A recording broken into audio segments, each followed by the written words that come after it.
আশা করি সবাই খুব ভালো আছো। এই অশ্বত্থ গাছের পাতাতে খুব সহজেই কলকাটা করা যাচ্ছে। আমি এই প্রথমবার ট্রাই করলাম, তো আমার মনে হয়েছে যদি কেউ কলকা শিখতে চায় তাহলে আর্ট পেপারের থেকে সব থেকে ভালো এই পাতাতে শেখা। পাতাতে তুলিটা খুব ভালো সরে, আর যেটা হয়তো আমার ক্ষেত্রে আমি দেখেছি আর্ট পেপারে খুব একটা ভালো তুলি সরে না। যেহেতু আমি কোথাও কলকা কাজ শিখিনি, তো ফেসবুক দেখে ইউটিউব দেখে যেটুকু শেখা সেটুকুই আমার মনে হয়েছে। আমি আর্ট পেপারেও কলকা করে দেখেছি, পাতাতেও করলাম এই প্রথমবার। তাও পাতার কলকাটাই মনে হচ্ছে যেন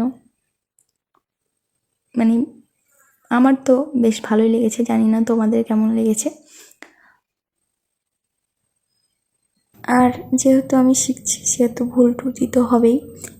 আর এই তকলকা বা কমা কলকাটা যে কেউ করতে পারো, অনেকেই হয়তো করতে পারো,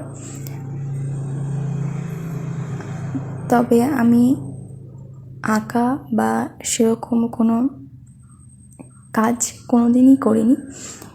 এখন টুকটাক যেটুকু করছি সব কিছুই কারো দেখে, ইউটিউব দেখে, ফেসবুক দেখে। তবে কিছু হোক আর না হোক, শেখাটা তো হচ্ছে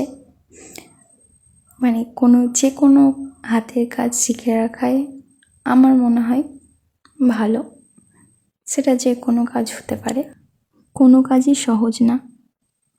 যে কোনো কাজ করতে গেলেই সেখানে পরিশ্রম লাগে, সময় লাগে।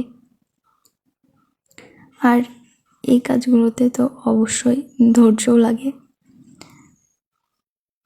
তো কেমন হয়েছে জানিও, ভালো লাগলে একটা লাইক করো।